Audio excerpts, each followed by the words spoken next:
All I want, and I pray, all I need are some better days. Hi guys, ako pala si V2B. So, ayan, tapos na natin panoorin yung Inquirer interview and medyo nagustuhan ko yung interview na yon at malaman at ano ba, sobrang lalim. Hindi naman sobrang lalim. So, medyo ano sila doon, serious. So, meron din nilabas ang Rappler. So, full interview rin nung time na yun. So, wag na natin patagalin guys. Without further ado, let's watch. Let's go. Thank you for making time today. My first question is, kung merong isang kulay kayong i-associate sa dam, Kulay? anong kulay iyon? At bakit? Black. Ako black. Tama. Well, kasi pag pinaghalo-halo mo yung mga lahat ng kulay, black yung kalalabasan. Pero may nakikita kasi ako meme na kung si Dam, itim na bahay, si Mana nagiging parang Barbie house. So technically ganun siya katindi, ka-dark or Ganun. kalakas. I don't know. Black ako. Nude. Nude. Bakit? Nude. Kasi nanood daw siya kanina naman. Nude ko eh. Ako kulay putek. Ay, ano po? Putek? Putek, not white. Putek kasi putek. brown, dirt, ganyan na color. Okay. Oo, Mm. darker color. Basta putek na color o brown, ganyan. Nandun din ako sa parang color palette na ganun eh. Medyo dark. So, dark blue. Dark blue or ano. Or eto gray. Ganito. Parang medyo nandun lang sa darker. Ako white. Siyempre, White. naka-white ka eh. White? Ako white lang. Kasi parang everything naman, kasi pagka dun sa music video, sobrang dami nangyayari. But Bagay I sa kanya think yung lang, ganyang feel ko, hairstyle. but with everything Parang naka-man that's bun na may... happening on that world, feeling ko sa Parang sobrang may- daming gulo, ang tanging nasa may isip mo bangs lang, na gusto mo ganun. lang matapos lahat. So parang I feel like white yung iniisip ng lahat ng tao. Just to clear everything and start new. Yun lang. Wow. So, total chinikan niya na yung music video. Sino nakaisip ng concept? Lahat kami. Ano siya, nagkaroon po kami ng parang Dito, Brainstorming. studio na to. session na dito mismo. Parang ano yun tawag sa ano na yun? Parang nag-try kami mag-brainstorm talaga. Oo. Brainstorm. So, in a way, para siya slight, inaano General namin, planning. tinatanong na rin namin ano ba yung gusto natin in direction for the next EP, ano yung concept. Then, nagbigay lang kami. Kasi wala naman tama o mali, di ba? Parang bigay. And then, nandun nga kami napunta sa parang medyo very, a very revolutionized na concept. Sabi na, medieval, parang ganun. Kaya ano. Gusto talaga Kaya ganun yung concept. Medieval. Pero yun eh. Yung Pero ang fulfilling kasi ganda. dun for the Bagay sake sa of kanta. the art, talagang gagawin mo lahat. So yun Yes. nga yung paano hihigitan ng sagad na. Siguro sa concept, kasi siguro 2019 pa lang, nakaplano na yung trilogy.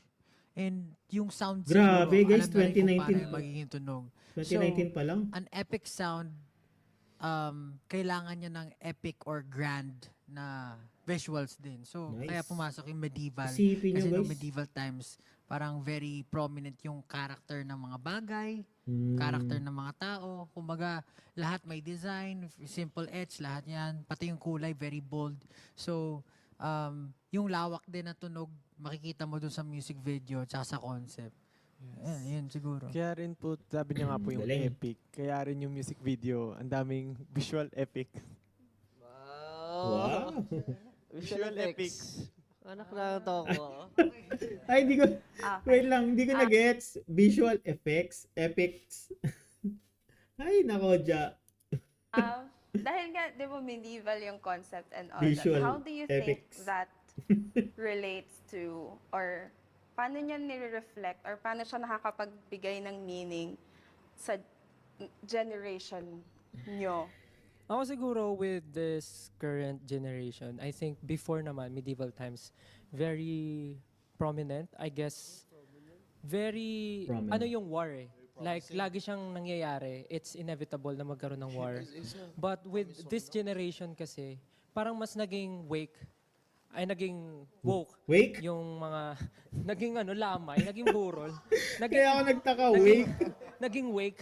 Naging But with woke. this generation, sobrang naging woke lahat ng tao. So I guess, kahit nasabihin nating mababaw siya or malalim, it's a battle eh. Every day is a battle with Nice. everyone. Ganda na So sinabi I niya. guess hindi man siya very physical yung war or yung pinagdadaanan ng So, isang tao. mentally. But I think kung paano nangyayari yung war before, I think meron tayo nun deep inside us na hindi lang nakikita ng tao, but I guess everyone is living with his or her own war. Kaya yun yung feeling kong relatable in this generation kasi super daming issues ang kailangang itackle. But may war din inside us na is it okay na i-voice out ko to or hindi? Is it something na kailangan ko bang i-share or hindi? So parang I think yun yung Okay. kumoconnect nun. Guess ko na. And lalo na yung wake. It's a great answer. It's That's a great answer. Wow. That's a great answer. Okay. Yeah. Okay. Sting. Yung buong, alam naman ng lahat ng tao na sobra kayong hands-on sa lahat ng bagay na Yes. pinuput out nyo. So, so dito sa music video, syempre, expected ng lahat na sobra rin kayong hands-on as what you've done before. Pero, this specific music video, ano yung pinaka-challenging na part? Challenging. Challenging is putting all of it into reality, putting Oh. yung ano, Galing alam mo yung din kung ang ano yung gumawa sa isip ng namin music na video. envision and then like making it into a whole new Hindi, pero parang may, ganun, may buuin connect. mo siya into something na makikita mo siya like visually. So, ayan. I mean, very ambitious kasi yung concept eh, no? Uh, Parang, Hmm. parang sobrang hirap niya i-pull off. Yun yung pinakaayaw namin mangyari. Na gagawin namin na costume kami pero ang corny tingnan. So yung Ah, goal yes. namin is parang Marvel. Yun yung parang Wow. dapat parang Marvel to pati yung benchmark dapat parang pati yung effects hindi siya cringy. Kung bago Nice. magko-costume kami hindi kami Galing. mukhang parang ano Cosplay. mascot. Parang Ah, dapat ano magko-cosplay talaga lang. kung warrior ka dapat parang whole look mo or yung whole action mo Yung aura. talagang it exudes warrior. Yes. So, yun yung pinaka-challenge siguro. Galing ng Kailangan gumawa ng ano, cohesive 10, ano ba at yun, the same time, 10:32. Hindi cringy yung ilalabas namin. Tama ba? Ayun. 10:32 Kasi, di ba, Love? knowing us 5, yun nga, parang sinasabi namin kanina na hindi, mahirap yung parang hindi maging meticulous. May pagka micromanaging ano rin kami. Kasi yun nga, parang we value Micromanaging, our grabe. craft Na sobrang, Lakas mga pag ano. nagsalita kami ng sabay-sabay, CEO? naliligaw-ligaw na rin kami kasi nga gusto namin ipasok lahat ng ideas namin. Very creative team kasi kami.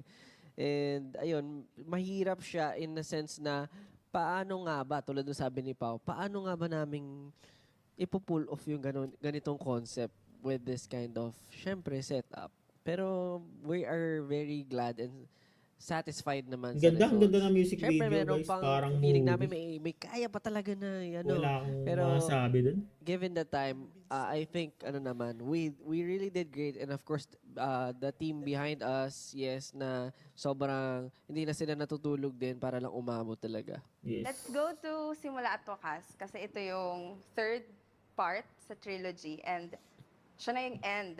Sabi mo nga pa 2019 pa to naisip, 'di ba? Kasi mula nung nag-release kayo ng Pagsibol, ano na siya? Latag Na siya, yeah.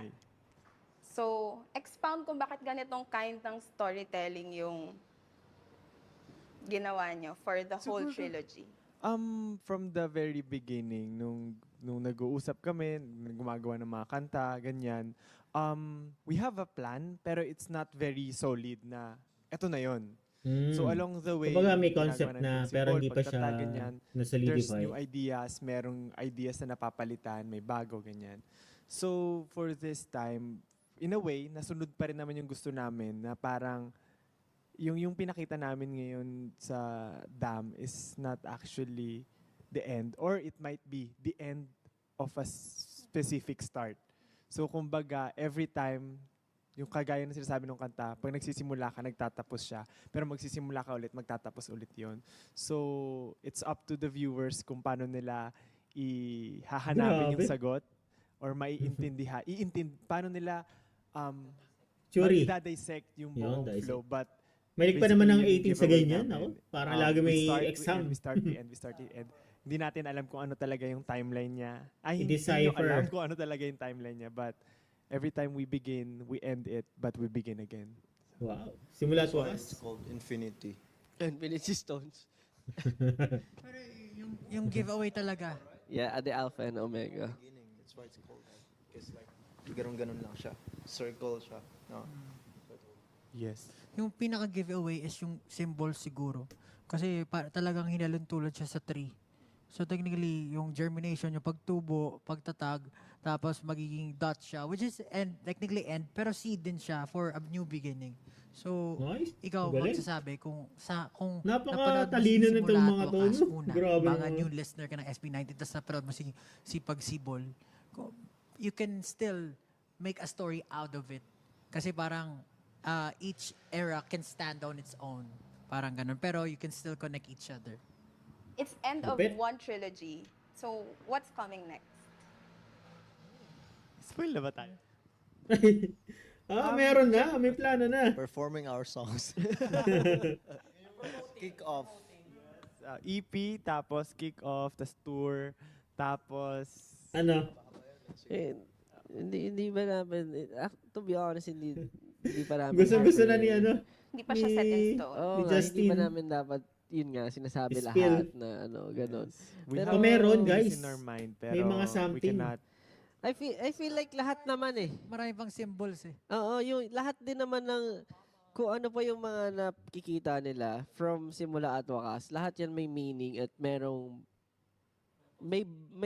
reason bakit namin nilalagay dyan. It's not just a symbolism for that specific song, pero maybe it's an SB19. Parang gusto na ano mga rin, gana. Mag-spoil ni story or Justin. maybe yung Bawal, future bawal, na bawal. gagawin namin. Yun lang siguro yung dapat namin sinasabi.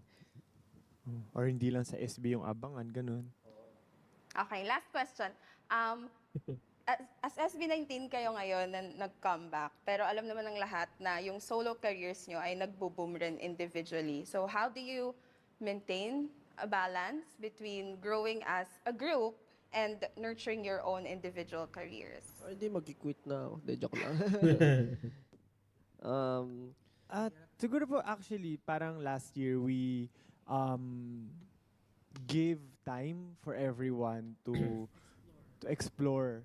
So yun na yung pinaka time for us to do our solo careers. And gaya nga ng mga sabi namin before the release, for Simula at Wakas, we will be more focused as a group. We'll No? be Sabi nga rin nila doing yun. things as a group na talaga ngayong era. Kumbaga, binigay na natin last year to. Let's give everything, magbalik tayo. Sama-sama ulit tayo this time for Nice. Simula at Parang Wakas. Boltus vibe. Let's bolt in. Super last, what excites you sa buong process na to? Actually, this is just the start of the end nga eh. Yung nga sinasabi namin eh. Na-release pa lang namin yung kanta. There will be lots of performances, contents. Tapos yung whole EP, Simula at Wakas, it's full of... it's so rich na hindi ko sobrang proud ako. Sabi ko nga sobrang Nice, proud ako sa album maganda. na to kasi sobrang Nakaka-excite dami niyang naman to. layers na kapag pinakinggan mo bawat kanta, dadaling ka talaga sa iba't ibang lugar, iba't ibang emosyon. Nice. And yun yung pinaka-proud ako kasi ang dami talagang tao na naging involved dito sa EP na to. Kaya binabrand namin siya na biggest comeback ever. Nice. Also, syempre, ano pa sabihin ko, yung tour. Kasi ito, yung tour namin, sobrang dami rin namin pupunta na countries ngayon. So, Probably our biggest tour namin na mangyari namin. So, yeah, we're really excited for the fans to experience it. Kasi gusto namin talaga experience eh. Hindi yung parang manonood lang sila doon. Gusto namin na parang dalhin namin sila sa kabilang sa libutan. Tsaka yung isa rin yung sa tour na na-excite kami kasi kung feeling nung iba, like, na-announce na namin lahat ng pupuntahan namin. Actually, hindi pa. Wow! So may mga additional yun, ba? Yun yung super na-excite kami doon kasi parang Nice. there's a lot of new places na possible na mapuntahan namin with this and we're very excited of that po. Nice, nice. So may mga additional talaga. No? you! Thank you. Tapos. So ayun guys. So ngayon medyo kalma lang sila. And sobrang casual parang interview and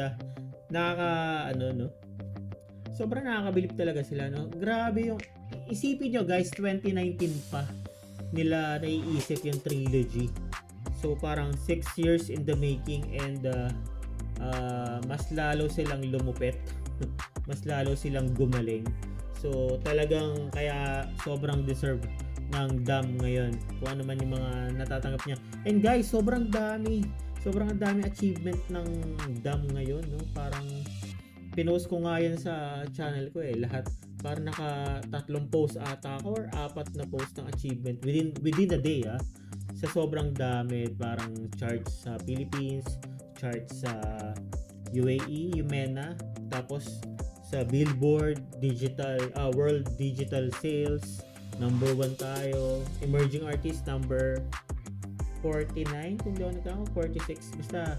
So sobrang dami and hindi ako nagtataka kasi sobrang ganda rin naman talaga at deserve ni Dam kung ano man yung narating niya kasi sobrang pinaghirapan nila, resources talagang binuhos nila and so ayan, nakakatuwa lang isipin na talagang itong comeback nila ay literal na biggest comeback, guys. So ayun guys, ano masasabi nyo? Pa-like na lang and pa-comment and maraming salamat po sa mga nag-subscribe. Marami pong nag-subscribe sa akin and maraming nadagdag sa atin. And ayun lang guys, hanggang sa muli, paalam. Bye!